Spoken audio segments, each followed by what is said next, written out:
I'm going to go to Senator Roberts for questions. Thank you, Chair, and thank you both for being here today.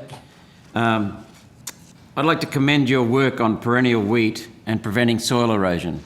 It's something that we've only just become aware of, and the Chair knows from her experience in North Queensland that this is very important to the Flinders area in particular, stopping the soil erosion up there when we convert to crops. I'd like you to talk about, I'll give the other senators some background so that it makes sense. I'd like you to talk about deep-rooted perennial grains, please. A quick background, irrigators are heading north to escape the nightmare restrictions in the Murray Darling Basin. We've spoken with some of them in the Gulf. And many are coming into the beautiful black soil plains of the Flinders River in North Queensland. At the moment, this area is largely natural pasture covered with deep-rooting grasses that support grazing. While the soil supports wheat, cotton and other broadacre crops, this introduces an erosion problem in the floodplain, and most of the black soil plains are floodplain, and they get their rain in a short time of the year. Replacing deep-rooted grasses with deep-rooted grains to create mixed grain and grazing properties seems to make sense. In 2008, the CSIRO released a paper which suggested making this change could provide a 40% increase in revenue per hectare. So that would be phenomenal on top of the figures you've already stated. So I understand that the Grains Research and Development Corporation are working on perennial wheat.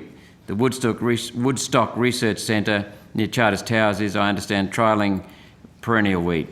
Can you please provide an update on the progress of perennial grain development as it would apply to Queensland cropping? Thanks, Senator.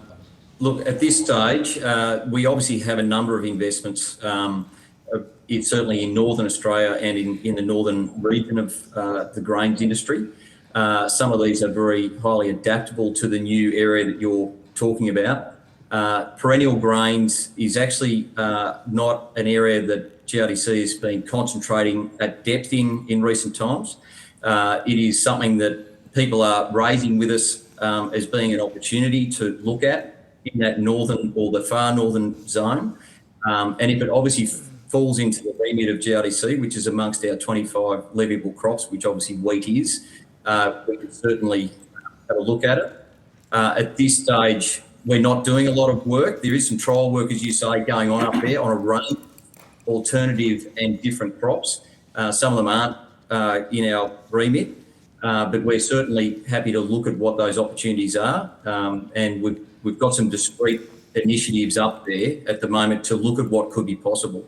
And we also have some very good rotations, agronomy solutions and husbandry opportunities with our traditional cropping programs to bring rotations into the north that might be extremely beneficial and also mitigate some of those issues that you've actually raised around erosion and accessing those deep opportunities in those deeper soils. So it looked as though the perennial wheat was first raised about 2011, I think, from the GRDC, and then we saw some more material just in 2021 from an external body, the Rising Potential of Australian Perennial Wheat. And it really does seem amazing because you increase the fodder for the cattle or the sheep, as well as reducing soil erosion. So it's the way I took the conclusion from what you're saying is that you've done a little work on that at the moment. Is that right? That's right, Senator. There's certainly obviously opportunity that we're happy to look at, but perennial wheat in the north has not been deemed a priority by growers as part of our current RD&E plan. But as I say, we are doing discrete work and we're in consultations in the far north about what could be possible. So we have investments, as I say, up there, and we're also consulting heavily with particularly growers on the ground and some of those other stakeholders that work in that region, such as QDAF, to see what other opportunities bring to bear and what research needs are required. And we're at the table for that. What are the obstacles at the moment to doing more work on it? Well, there's probably minimal obstacles. We just need to make sure that we actually design whatever research may be required up there to bring to bear some opportunity. We need to make sure that it's actually going to meet the agroecological zone and also the climatic and soil conditions. So I know that your report that you mentioned that's recently been done, they've identified an opportunity. We're more than happy to look at that in consultation with the players up there and see what might be possible. Perennial grains, particularly in our traditional regions, Senator, have not provided either short or medium-term opportunity. We've been able to bring to bear far better outcomes with our husbandry and agronomy outcomes in our traditional grain growing areas with new rotations and the technologies that we bring to bear using annual as opposed to perennials. So what I interpreted, Mr. Woods, from your opening response to that second question is that you're careful to not develop something that people are not interested in. Is that right? We prefer not to have an unroadworthy vehicle before we start, Senator. Okay. And Henry Ford said, when someone said, why are you building cars? There are no roads. He said, the roads will come, and they did. So,